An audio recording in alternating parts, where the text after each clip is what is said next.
The European Union was planned long before the name was even mentioned, long before even the European Economic Community was mentioned. Goes way back. It involves the House of Rothschild, of course. If anything is happening of serious manipulation and conspiracy, then the House of Rothschild will be in there at operational level. And one of the other so-called elite families is the Habsburgs, and of course Otto von Habsburg has been involved in the manipulation of the European Union, is now for long before, like I say, it was ever mentioned. The idea is very simple. If you are the few and you want to control the many, you have to centralize decision making. You have to centralize power. The more points of decision making you have, the more diversity of decision making, the less power any small cabal is going to have at the center. So the idea has been over not just hundreds of years, but thousands of years, to incessantly centralize power, to centralize decision making. If you think back a little way, humanity was assembled, if you like, in tribes, where there were lots of tribes in these different areas of land, and the tribes were making decisions over what happened in the tribe. Then came the first major centralization operation, and that was when they turned large numbers of these tribes into different nations. And of course then you've got a situation where now a few people at the center of the nation are dictating to all the previous tribes. What the European Union is, and of course they have plans for similar structures all over the world, like they've got the African Union, they want the North American Union to be the American Union, they want the Asia Pacific Union, but the European Union is the blueprint. And this was the next stage where they started bringing the nations together under centralized control. So now a few literal bureaucrats in Brussels are dictating to the nations of Europe. The next stage from that is a world government which would dictate to the unions. And so as with all of these manipulations of society, you see the outcome at some point. Like now we've got this Lisbon Treaty and, you know, in effect a United States of Europe. But that's the outcome as it is at the moment. Actually, it started decades and decades and decades ago, way back in the early part of the 20th century, when all this thing was kind of orchestrated. And one of the, of course, major frontmen of the creation of the European community was Jean Monnet, who was just, again, a frontman for these families, who was used as the orchestrator and the administrator into existence of this European economic community as it was. And he wrote to a friend in the year I was born, we're talking nearly 60 years ago, 57 years ago, and he was saying that the idea is not to tell anybody basically that what we want is a centralized superstate in effect, but what we'll do is we'll keep incessantly moving towards that and give an economic excuse for why the different stages of more and more centralization are justified until, as you put it, you basically pass a point where there's no return. And in effect, barring a colossal revolution, we are, in the present state of things anyway, past the point of no return. And it's just been a classic case of what I call the totalitarian tiptoe, where you start at A, you know you're going to Z, but you know if you go in gigantic leaps, then the change is so dramatic and quick that people look up and ask what's going on. So you make your leaps as much as you can get away with, but not so far that there's a big kind of reaction and acknowledgement that something very different is going on here. And they've done it brilliantly. But the way they played it in more recent times is to deny the public an opportunity to have a decision or make a decision in referendums, etc., on the incessant centralization of power that we've been seeing. because more and more people are beginning, in fact, well past beginning, to look at the European Union, the way it's going, and feel great unease about it. We saw this with the no votes for the Constitution in the Netherlands and in France, and that was a big wake-up call to the manipulators, because they realized that if you give people the opportunity to say yes or no to this creation of this United States of Europe, then overwhelmingly you're going to get a no. That is why they simply changed the name of the Constitution to the treaty and kept 98% or something of the Constitution in the treaty. It was an excuse, clearly, blatantly, obviously, not to have a rerun of the French and Dutch referendums, because they knew they would say no again, and not to have to give a referendum in the UK where we would have massively said no, no question.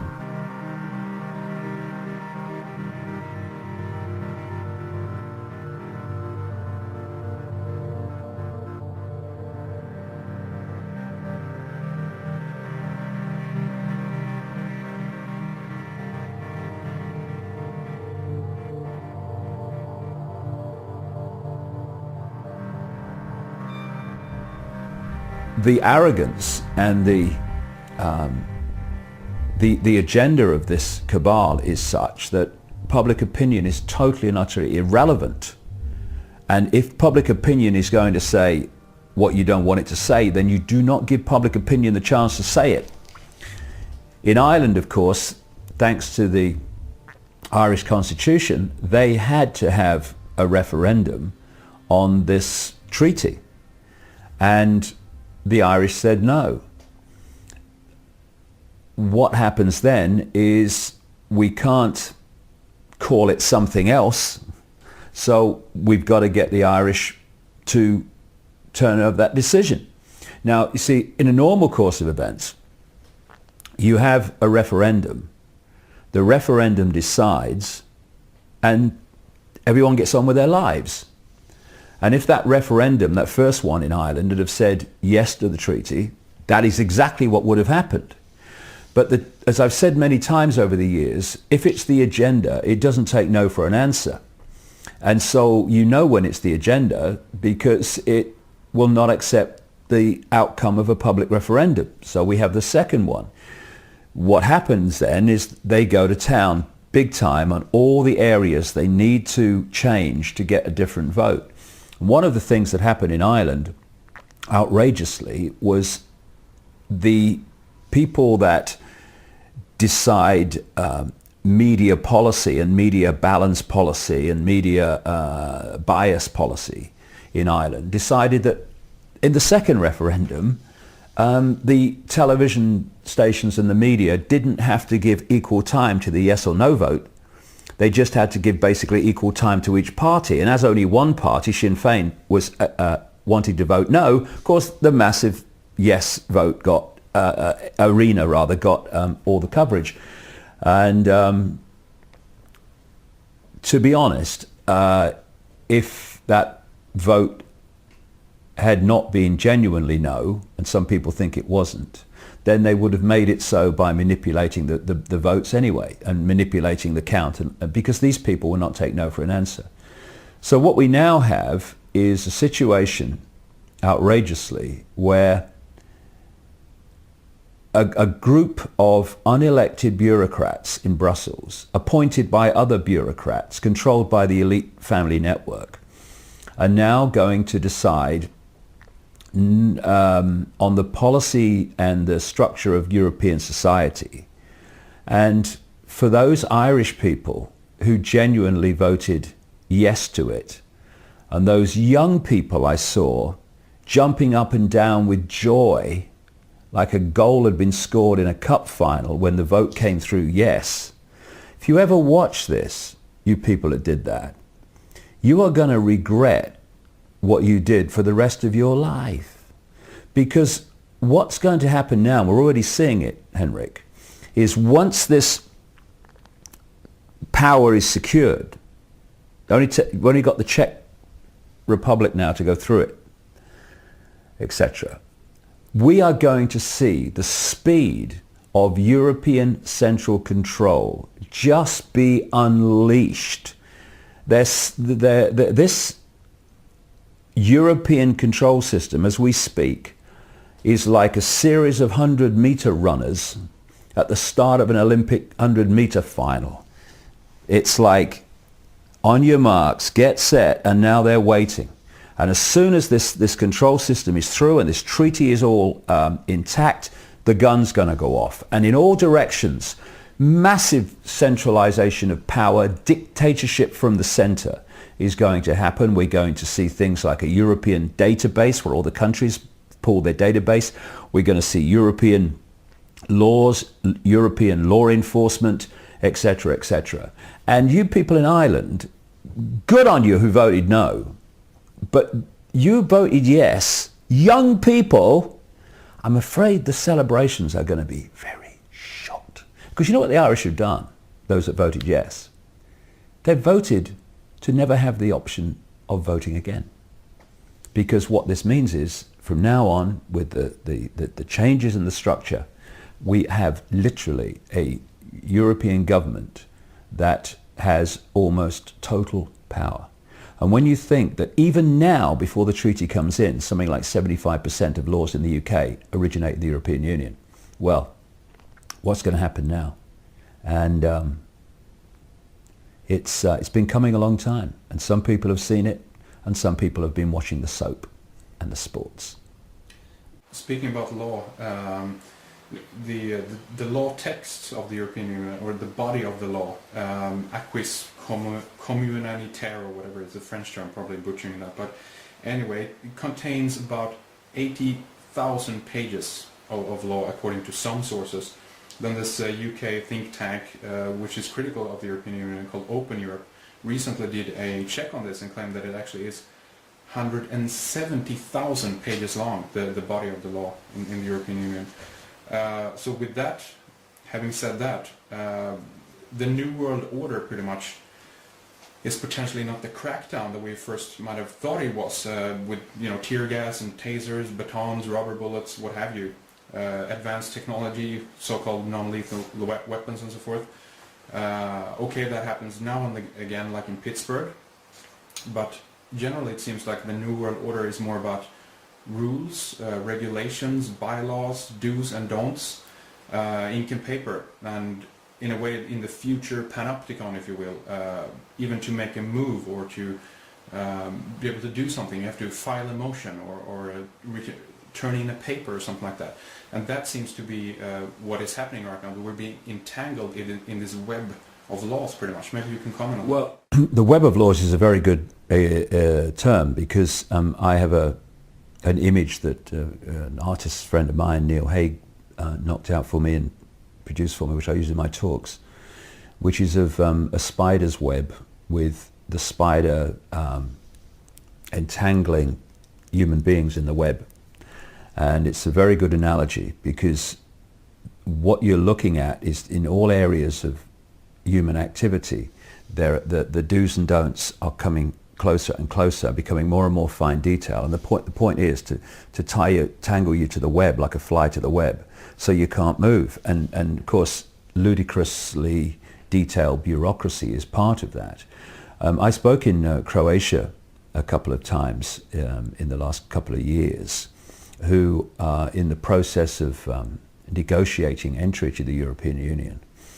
And I was saying there that it's like tanks and troops all lining up on your border, and they're waiting to invade as soon as they're given the go-ahead, and then the invasion comes. But the point I was making is that invasion is not troops and it's not tanks. It's bureaucracy. It is laws, rules and regulations dictating the fine detail of your lives. And I was pointing out, you may think, oh yeah, join the European Union, it's ever so good, and everybody else is in it. Look, 1 year after Croatia joined, if that, they'll be going, We didn't agree to this. What's going on? European law, mate. Well, you can't do that. We've never done European law, mate. And this whole thing about legislation and law is very, very important, because what they do is, first of all, meanings of words are different in the way they are used in legislation than they're used in everyday life. Therefore, what appears to say something, if you read it, says something else in legalese. And the other thing is, as you point out from your question, is they explode these words and clauses and subclauses across pages and pages and pages of legislation. And the politicians who vote for it have never read it. We've got a guy in, this is just one example, it's a pathetic example, but it's a very good one, called Kenneth Clarke, who is in the Conservative Party and was in the Conservative government of Margaret Thatcher and others, who actually said openly on BBC Radio, while campaigning for the Maastricht Treaty, which was a big step towards where we are, he openly said on the radio that he'd not read the Maastricht Treaty. And so what happens is, and this is not just in the European Union legislation, it's done in all legislation, that they vote for it, and then something will happen. Oh, I didn't vote for that. Yeah, oh, over here. Get your glasses on. Right. Look down here. Subclause 7, stroke 3. There it is. I voted for... You voted for that. You didn't read it, but you voted for it. And this is one of the key reasons for political parties. It's an important area, this is. If we voted for people on the basis of their character, then there is no unifying force once they get to Parliament to get them to vote in blocks. So we don't want, in terms of this cabal, they don't want independent politicians. They had to find a way, they've long done it of course, of herding them together where they could be centrally controlled. So they introduced this whole idea of parties, a political version of the European Union. I guess if you look at its structure, you've now got a group of people who are answerable to a leader. And the leader then, and the leadership, and those in the shadows behind the leadership, dictate how all the people in that party, in a so-called democratic free country, are going to vote in relation to some legislation or other. And then there's the carrot and the stick, that if there's rebels who will not vote as the leadership says, then they know that their political careers in terms of rising up the ranks is going to be severely curtailed.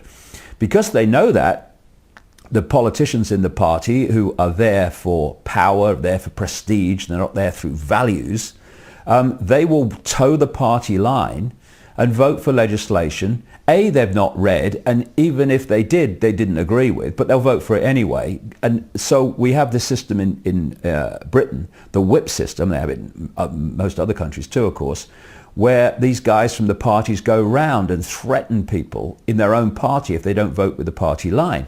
So what this means is that we have this ludicrous idea that we live in a free country because of a democracy, as if freedom and democracy is the same thing, when actually the whole thing is stitched up so that people vote in the desired manner.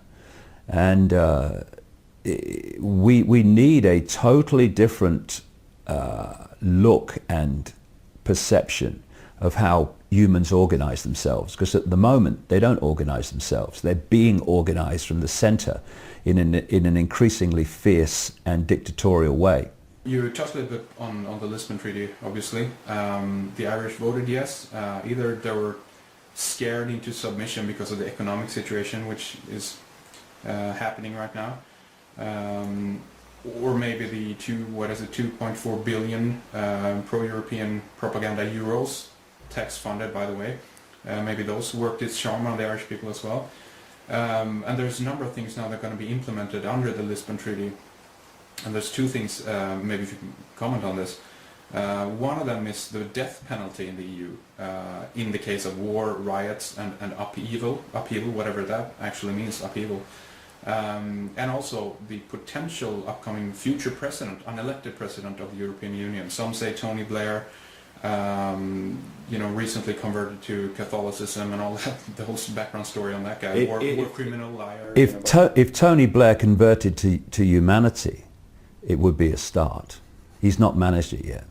What's your take on the implementation of the Lisbon Treaty and these things?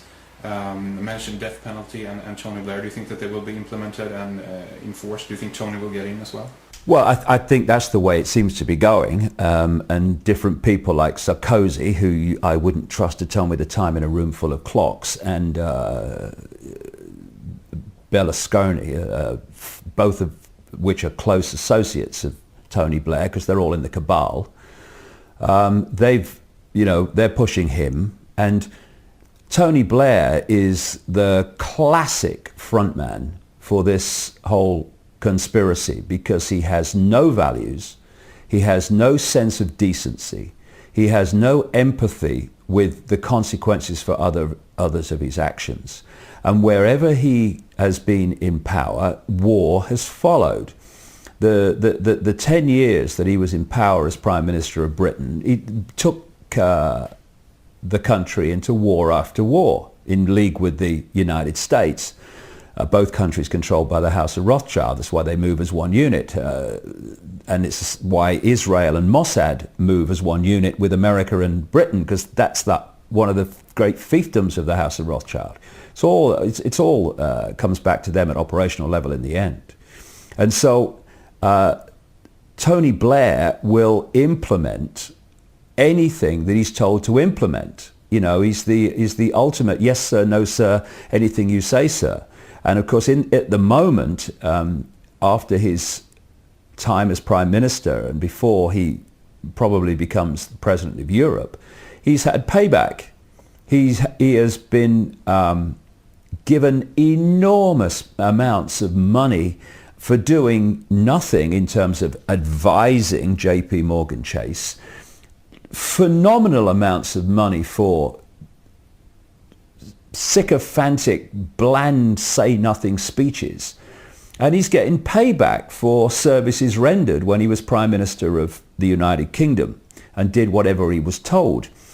We had a situation when he was Prime Minister where even when members of the cabinet resigned in various situations, sometimes in protest over the Iraq War, where they actually said there was no cabinet government in Britain because those in the shadows were basically making the decisions through Blair, and what the rest of the government decided or thought was irrelevant.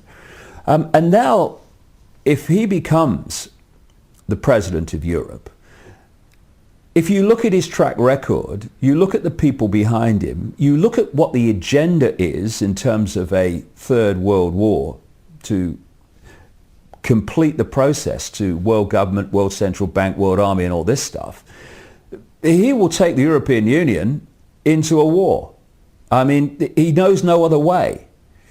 And so the very fact that this was pointed out to the Irish people, what you're voting yes for is almost certainly this valueless, lying cheat to become, in effect, your head of state. And they still voted yes. Turkey's voting for Christmas. And Christmas is coming, by the way. One of the things that kind of I'm currently working on, so to speak, in terms of the film that we're working on, is a theory rather at this point. Some of the evidence seems to point out that the European Union is basically the recreation of the Roman Empire, or the Holy Roman Empire, pretty much. Yeah. The Lisbon Treaty documents, once they are signed, are, for instance, they're lodged in Rome. The major step forward in the EU back in '57 was, of course, the signing of the Treaty of Rome, yeah. Tony Blair converted to Catholicism, again potentially becoming the first president. Otto von Habsburg, the Pan-European Union, seems to favor a Catholic, or at least a Christianized, anti-capitalist European Union. Based on the Constantine Creed, or the Constantine time, where of course Constantine the Great was the head of the Holy Roman Empire, which is, you're quite right, they want to create. And Otto von Habsburg even uses the name Constantine when he's talking about what he would like the European Union to become. And he wants a president for life, not just a president for a specific number of years. And continuing on from that, many of the so-called founding fathers of the EU, you mentioned Monnet before, Robert Schuman, Konrad Adenauer, Joseph Beck, Alcide de Gasperi, Paul Henry Spaak. They've all been in some kind of accordance with Christian Democrats, Christian Social Democrats, or Catholics. Some of them are Jesuit trained and so forth. So to you, is that evidence that at the core the European Union is going to be Vatican/Catholic, or is rather a creation of the Catholic background, and Vatican basically is behind it? Is that what you see as well, or do you have any else to add to that or comment on? Well, Rome is the center of so much, and there's a good reason for that. When these network of interbreeding bloodlines came out of ancient Mesopotamia and ancient Egypt, Sumer, Babylon, at least one stream of them and their priesthood is the secret society network through which they operate, relocated to Rome and created the Roman Empire. Of course, it created the Christian Church. But the Christian Church, the Roman Church, and now the Roman Catholic Church, was the Church of Babylon relocated. And the holy days of the Church of Babylon are the holy days of the Church of Rome, just use different names. The Roman Church Trinity of Father, Son, and Holy Ghost is another version of the Babylonian Trinity of Nimrod, Tammuz, the virgin-born son, and Queen Semiramis, Ishtar, the goddess of Babylon. And they symbolized Queen Semiramis in Babylon as a dove, and they symbolized the Holy Ghost in the Christian Trinity as a dove, which is the goddess. And what they also did was take all the attributes that the Babylonians gave to Queen Semiramis, Ishtar, like the Queen of Heaven, Virgin Queen, great, all this stuff, and they gave them to Mother Mary. So the Roman Church is the Church of Babylon. That's what we're looking at. And so it is in many ways, so many ways, the core of it all. And that's why the Jesuits and Opus Dei and all these people are so influential in this whole network of manipulation. Also influential, of course, you've got the Knights of Malta, used to be called the Knights Hospitaller of St. John of Jerusalem, again allied to Rome. You've got the Knights Templar, again connected to Rome. And so yes, that's a massive vortex of control and manipulation, and it's no accident, as you rightly point out, that we have the Treaty of Rome and all these things within the European Union. And London is another major operational centre, but Rome is massive, and it is a recreation in so many ways of the Roman Empire, because people don't realise that the Roman Empire is supposed to be from history, but our very laws are created on the Roman system. You look at the architecture of Washington, D.C., you look at the architecture of major buildings in London, like the Bank of England and so on and so forth, and you're looking at Rome, and Rome never went away. It just changed the way it operated, went underground rather than in your face. And we're actually seeing, Henrik, almost a cycle being completed now, because there was a point where people were rebelling against overt, in-your-face dictatorship, i.e. royal diktat, kings and queens dictating everything. They rebelled about that, and that this was a problem for the control system, the emerging control system. So they had to start to do it another way, and they did it by moving these elite bloodlines, although they kept some in the royal families like we have in Britain, etc. But most of them went into what I call the dark suit professions and introduced this thing called democracy.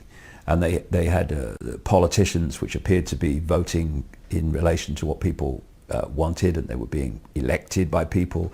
And then you had the corporations, and you had all these other things, all these dark suit professions of this cabal, and their agents and gophers were running this system. And for a long time, they ran it because they had to, as if people were free, and they equated freedom with democracy, which is just dictatorship by the majority, or even dictatorship by the minority in many countries. And people bought that. But what we're now seeing is the movement getting ever faster, to the point where people are beginning to see again, as you know from your program, and I know from traveling the world and talking and researching this, more and more people are beginning to see again, actually, we're being controlled. It's almost like it's a return to, we're not having kings and queens dictating to us just because of their bloodline. And now people are starting to realize, hold on a second, in a different form, that's happening.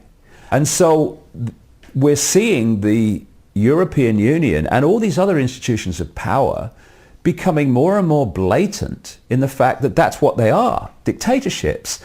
And so this Rubicon that's been crossed with this Lisbon Treaty is going to take us into an era very, very soon where vast numbers of people will realize, actually, we're seeing another version of what humanity rejected centuries ago, which is the overt dictatorship by the few of the many. How we respond to that will decide how long it goes on for. You mentioned, which is interesting, basically how the Roman Church has been built on a previous religion, pretty much. Right. They also use the name Europe. Europe, of course, comes from Europa. Which is another name for the goddess, another name for Semiramis, and the goddess under so many names in different communities and societies. Absolutely, we're seeing it re-emerging from behind the shield, from behind the smokescreen. Because in one way you can look at that, the EU even have in some cases statues of Europa riding the bull, Zeus, you know, and in Christian lore that could be interpreted as the woman who's riding the beast, you know, the harlot. If we look at it from the Bible again, it's Babylon the great, mother of harlots and of earth's abominations. So in one way you wonder, which one is it then? Is it that she's the bride of the devil or the mother of God here? Who are we talking about? Because if I just show you quickly, you've probably seen these images already. But that's the comparison of the European Parliament and Peter Bruegel's Tower of Babel. And of course, merged together, they look like the same. So are they building the Tower of Babel? Or are they building the Babylonian Empire again? But they're doing that under the guise of Christianity. Or what do you think is going on there?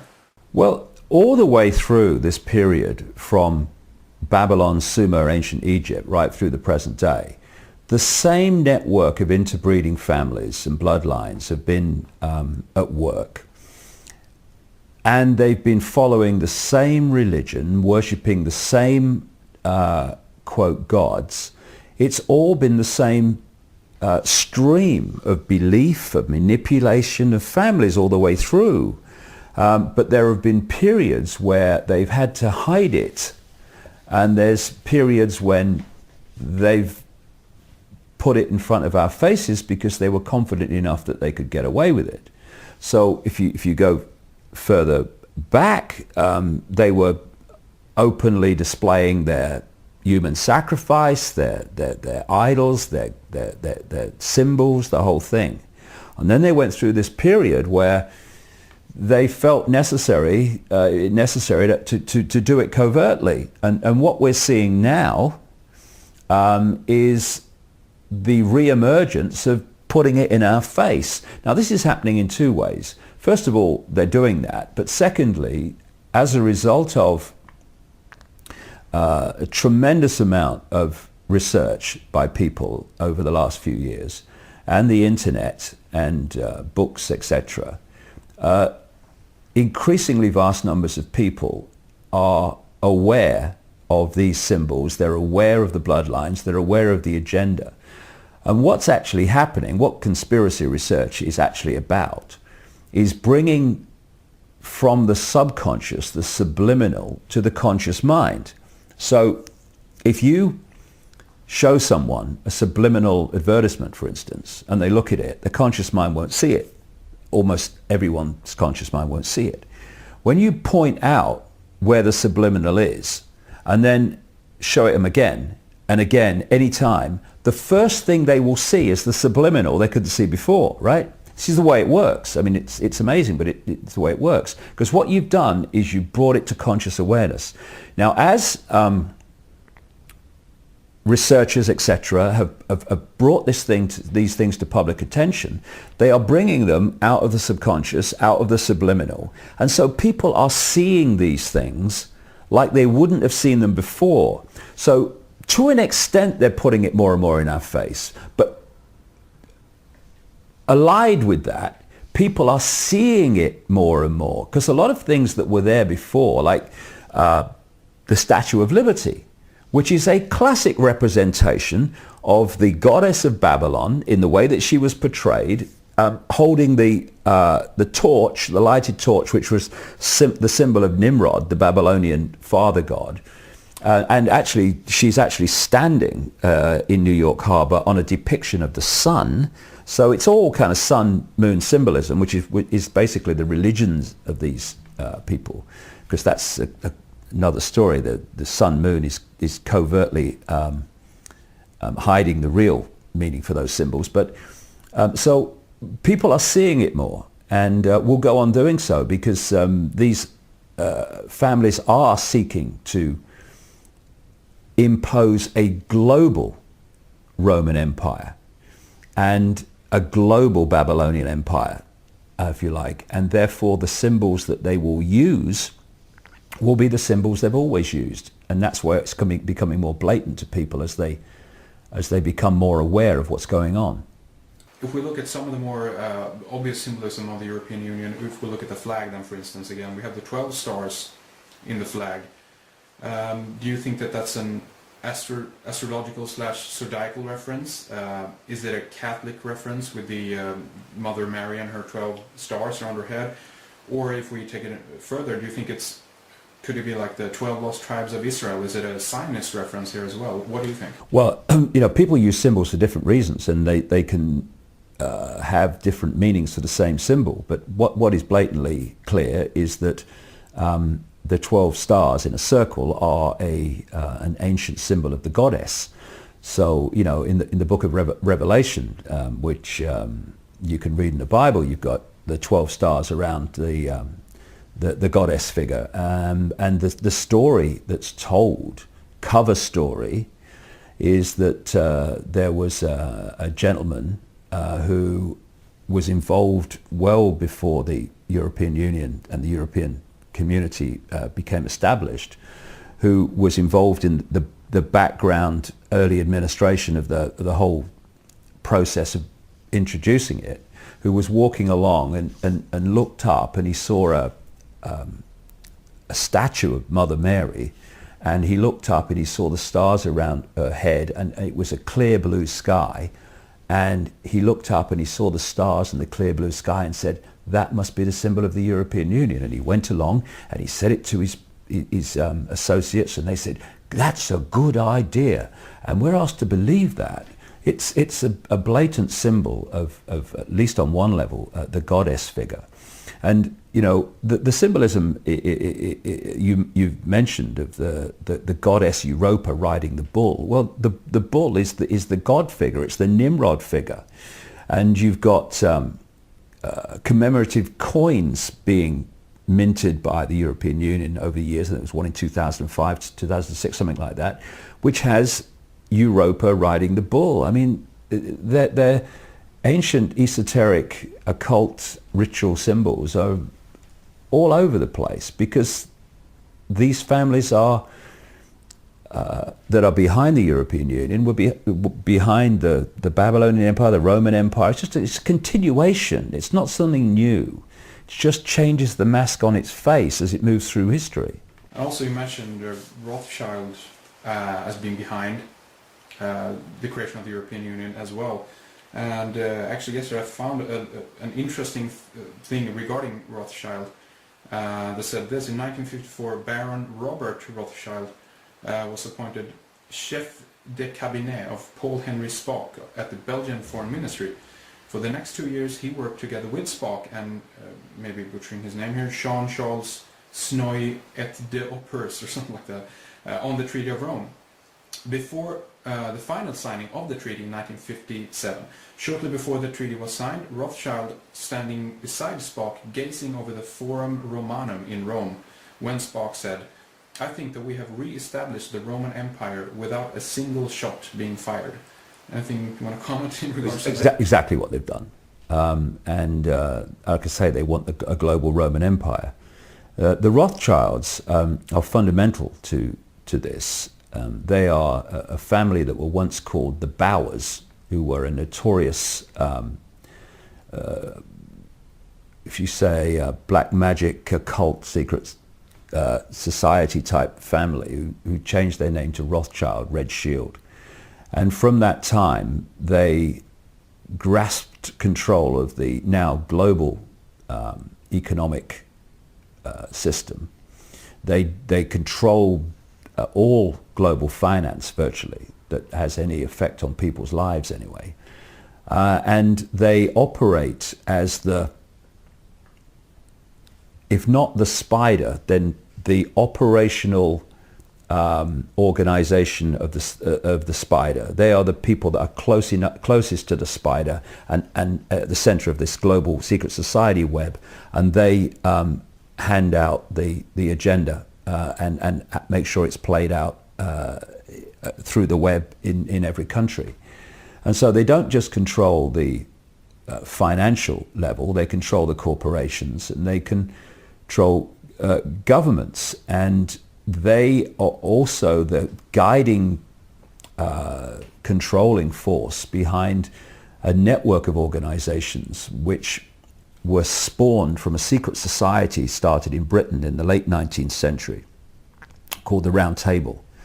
And the offshoot satellite organizations of this central core Rothschild-controlled secret society, the Round Table, they started off in 1920 with the Royal Institute of International Affairs. Watch the think tanks.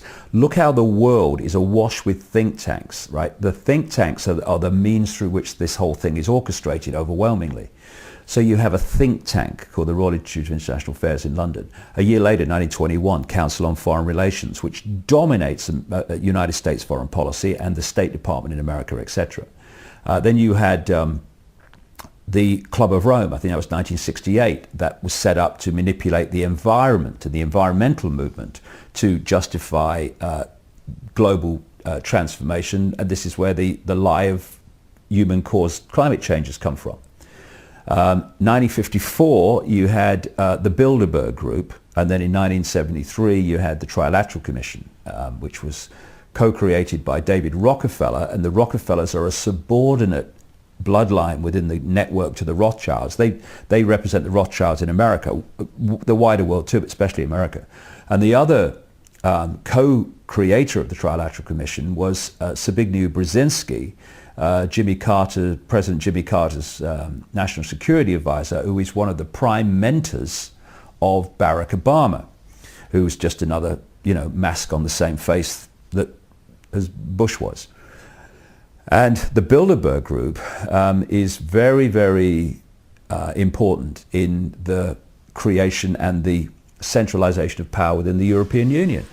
For people who are new to these organizations, what they are is coordinating networks to coordinate a common policy, a common view among different countries, different people in banks, people in government, people in NATO, people in intelligence agencies. It's to create a coordination of view and of policy. And the Bilderberg Group has been one of the prime manipulators of the policy of the of centralization of power in Europe. It's been from 1954, one of its prime motives has been to create the European Union as we now have. And it's very obvious and blatant that what we're seeing now was planned from the start. You know, we have a situation where Russian dissidents who've come out of the old Soviet Union are describing the European Union quite rightly as a mirror in structure of the Soviet Union with the Politburo, etc. And some of them, one of them in particular, tells the story of having seen reports or official reports of a meeting that Mikhail Gorbachev had when he was the leader of the Soviet Union with David Rockefeller and Henry Kissinger from the Trilateral Commission and Valéry Giscard d'Estaing, where in the middle of the conversation, d'Estaing said, Mr. President, this is what's going to happen within a certain number of years. In other words, what's happening now with the Treaty of Lisbon, the Lisbon Treaty, is going to happen in Europe, and it's going to happen in this period of years. So basically, you better get used to it. Now, what's interesting is two things. First of all, if France and the Netherlands had not voted no to the original constitution, then d'Estaing's timescale would have been virtually exact what he said, the number of years hence that this was going to come in. It's only been delayed because of those referendums, which meant they had to go through the process of going from a constitution to a treaty and all the rest of it. The other interesting thing is the person who oversaw the writing of the constitution was Valéry Giscard d'Estaing. So Bilderberg Group, by the way. And we had a guy in the UK who was a practicing Satanist and serial child killer. I said that in my books when he was alive, no comeback because it's true, called Ted Heath. Ted Heath was Prime Minister of Britain from 1970 to 74, and he was the man who signed us into the European community and knowing what it was going to be. And he was one of the obsessive campaigners for us to go in right through the 60s. We have in Britain something called the 30-year rule, where cabinet papers are released after 30 years. Some of them are not released then because of national security, in other words, security of the agenda. But what came out in the 30-year rule in terms of Ted Heath is he had agreed, while denying it in public, to the rundown of the British fishing industry, the rundown of British agriculture, the rundown of manufacturing industry, right at the start. We're talking the early 1970s, because, again, what is happening was planned from the start. They have had this whole plan of turning the whole of Europe into effect a single unit. So before all these unions came in, you would have a country, and this part of the country would be the coal mining if they had coal resources. This part would be industry. This part would do that. This part would do that. Different parts of the country specialize in different things. So the plan has been to do that to Europe. So right from the start, amazing but true, they were dictating which parts of Europe would specialize in what. So they decided that places like, Germany would do this and that, but Britain, that would concentrate on service industries like insurance and banking and finance, and that therefore, because agriculture and industry and stuff like that was going to specialize elsewhere, in Britain all those things were going to be run down. And so while people in Britain and every other country were seeing these kind of changes in the way the country was, like through the Margaret Thatcher era, through the 80s, that Conservative government absolutely targeted, on purpose, blatantly, knowingly, at the core level, the coal industry in Britain. So we don't have a coal industry now. And we are an island, and yet our fishing industry is being decimated by European Union law. And so what people have perceived over the decades of the European Union as their countries changing and thinking, why is it happening? Now it's clear why. It was all being prepared for where we are. The idea is to break the countries of Europe up into regions, because the idea is to de-unify any unification of response to the edifice of power above. Now, if you look around the world, whether it's the family, whether it's any grouping that can pull people together as a unit, and in a unified way, a unified response, they're being targeted. And one of those unification forces is a sense of nation, a sense of country. So what we're seeing, not just in Europe, but blatantly in Europe, is the bringing down of borders. For what? For what reason? Same in America, it's happening. So that people from other cultures can pour into other cultures, and people from this culture can pour into that culture. Now, on the face of it, people might say, and I might agree with them, well, you know, we're all kind of just human beings. But if we're going to be streetwise, we need to understand not just what's happening, but why it's happening. And why it's happening on one key level is the plan is to destroy any sense of nation, any sense of unique culture. I'm now seeing articles, and I have been for a while in British newspapers, saying, what is it to be British anymore? You know, is it eggs and bacon for breakfast? I mean, is it fish and chips? What is it to be British anymore? What's it mean? And that's the idea. The idea is to break down any of that. And I don't say that from a nationalistic point of view, because I don't actually recognize myself as British. I'm just consciousness having an experience. I mean, you can stick all the other labels. I'm not interested. But if we, like I say, if we're going to be streetwise, we have to see what is happening from the perspective and the intended outcome of those that are doing it. And this is all part of destroying a sense of uniqueness in any way. So you've got this great blob mentality that we call Europe. And if you've got a real strong sense of nation, this is why they're doing the same game big time on the United States, which at one point had a massive sense of nation and what it was. If you've got a sense of nation, then when things are suggested that break your nation up into regions, that take your ability to govern yourselves to an outside agency, if you've got a sense of nationhood, we're American, we're British, we're not having this, break that up, people go much more quietly.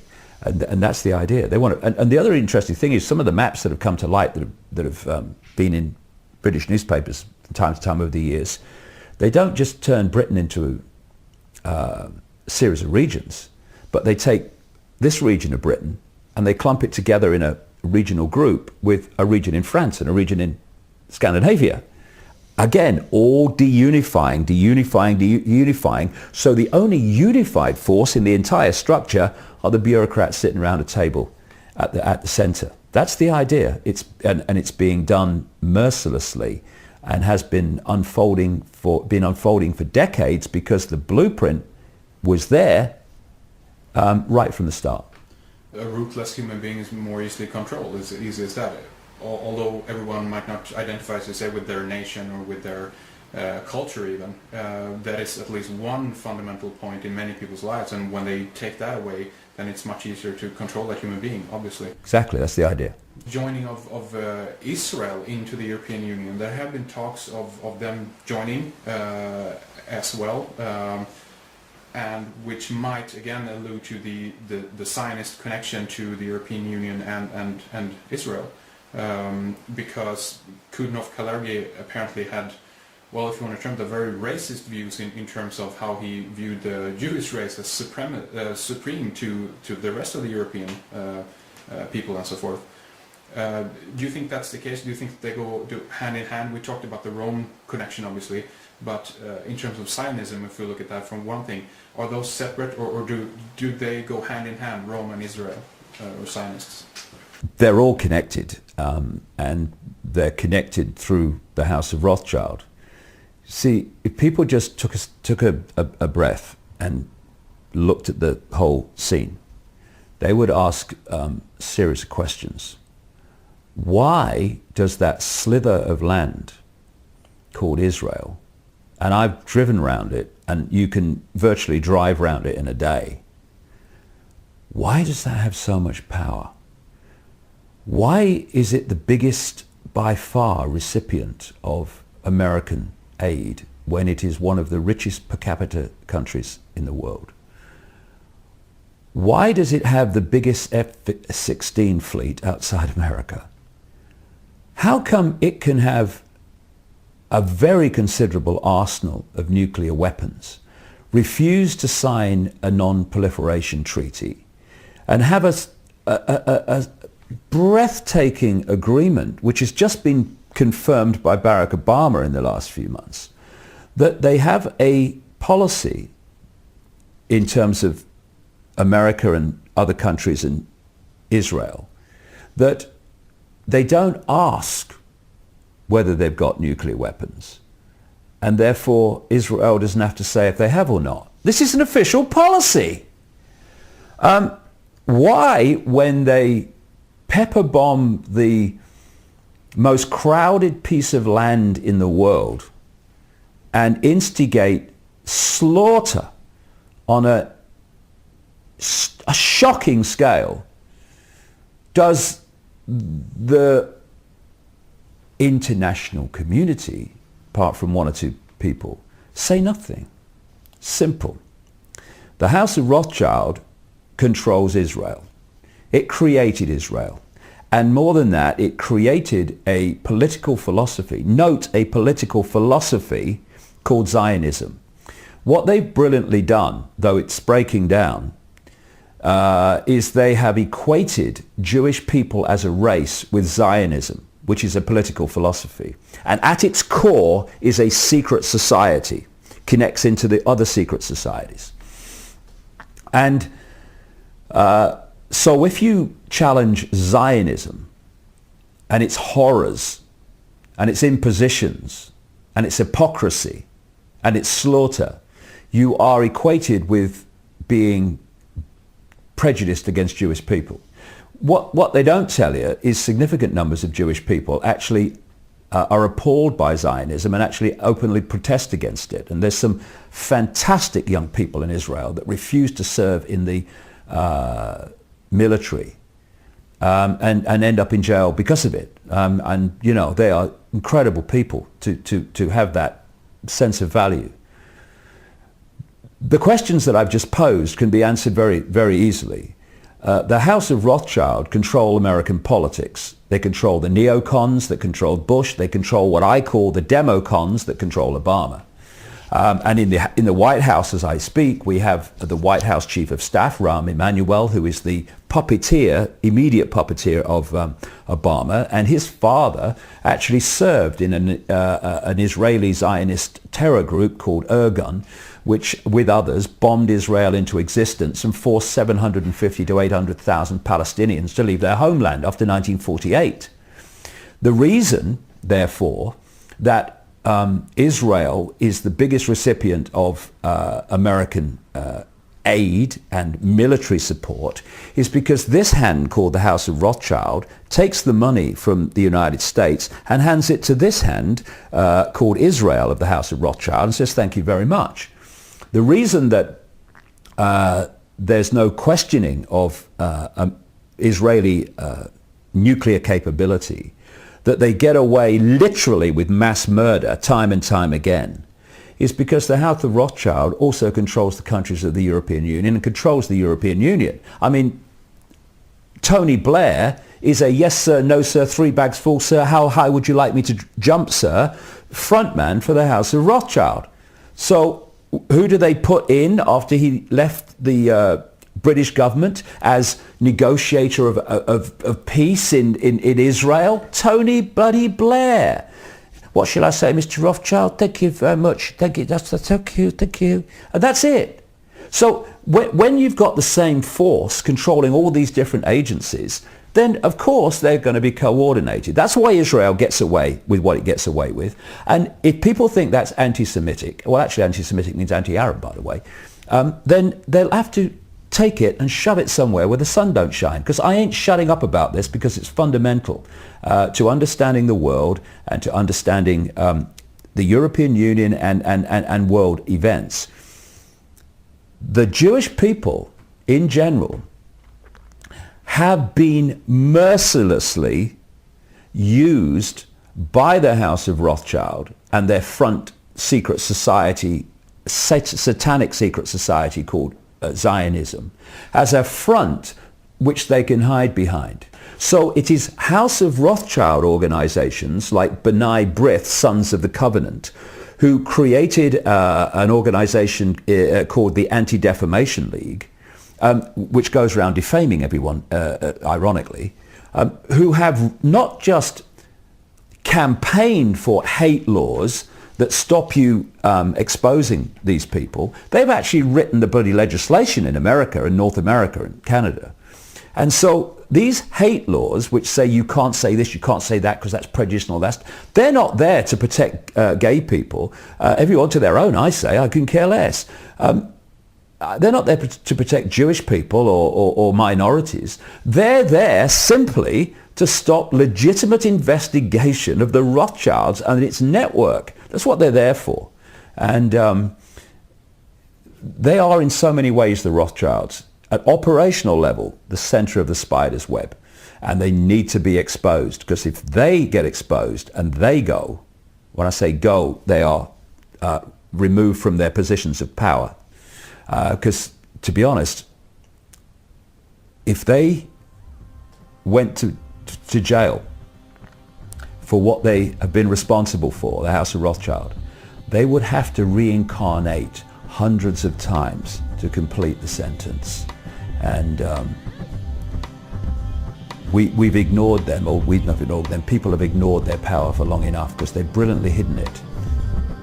It needs the light shone on it, because when they come down, in so many ways, the house of cards comes down. Thank you very much.